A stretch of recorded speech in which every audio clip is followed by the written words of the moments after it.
della Scala, abbiamo avuto un finanziamento regionale che appunto ci consentirà di portarlo avanti e vedere un po' come va.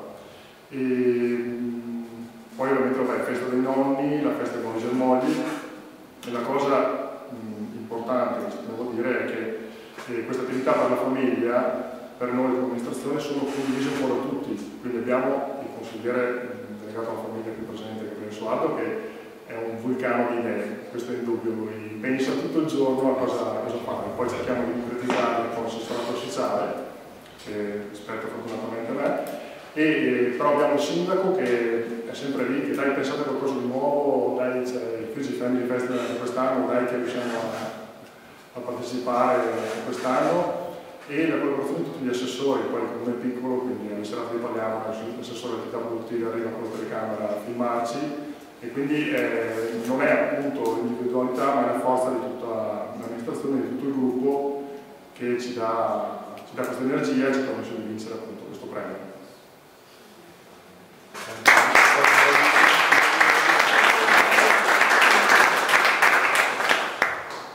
Bene, se c'è subito qualche domanda finché Thomas è qua vicino al microfono, così si sente meglio che la risposta, qualche osservazione. Bellissimo il progetto. Il progetto è nato normale, sembra bello.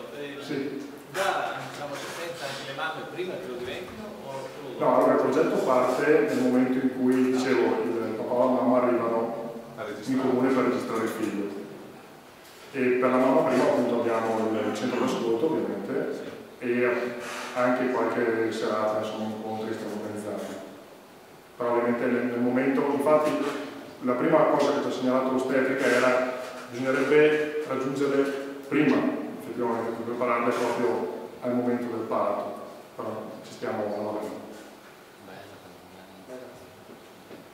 Questo è molto bello, sì, perché si sente tante volte parlare di crisi post-partum e insomma chi ha avuto specialmente il primo, no? Andiamo in crisi nel ballon come coppia, quindi anche tutto l'accenno, insomma, alla protezione del ruolo paterno da parte degli uomini non è cosa di poco conto, trovare gli equilibri, eccetera, insomma, quindi è veramente un'iniziativa interessante. Poi ovviamente permette anche di creare rete tra le mamme, questo perché si conoscono, poi si parlano e quindi condividono gli stessi problemi, ma il fatto di avere un'ostetrica ha veramente una sensibilità diversa, cioè l'ho visto proprio l'approccio con le mamme, ho parlato poi con le mamme dopo, e i problemi più piccoli, il bimbo non si attacca al seno, il bimbo piange, il primo palmolino, cioè sembrano, visti dopo, visti delle stupidate, in realtà sono in quel momento lì, dopo una notte insonne,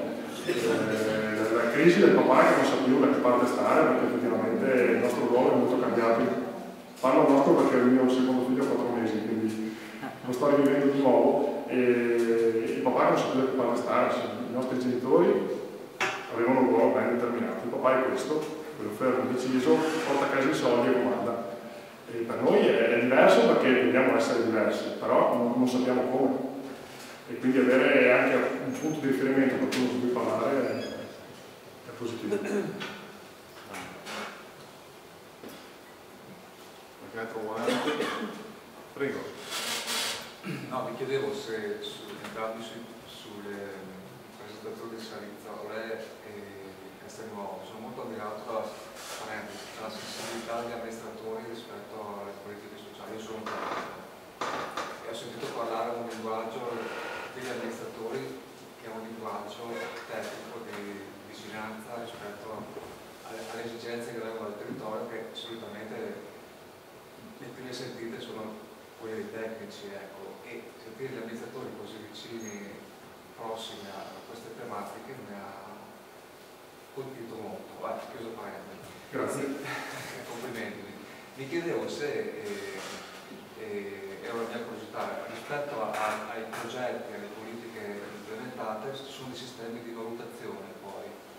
Allora, per quanto riguarda le scuole dicevo sì, cioè nel senso che alle serate in punto formativo mettiamo appunto un questionario dall'anno scorso dove possiamo valutare. Per quanto riguarda il centro di ascolto abbiamo proprio degli step nei quali parliamo anche di chi viene a fare e insieme alla fattura ci manda anche il rendiconto di effettivamente il neo del centro di ascolto fosse questo, nel senso che è difficile poi, essendo anonimo, è difficile poi avere la percezione se quella persona si è poi trovata bene, però quando uno torna una volta, due, tre, si presume che torna perché ha un riscontro. Per quanto riguarda invece la tua mamma, dicevo, è arrivata una relazione molto dettagliata che ci ha veramente commosso. Dunque, la nostra intenzione è proprio quella di valutare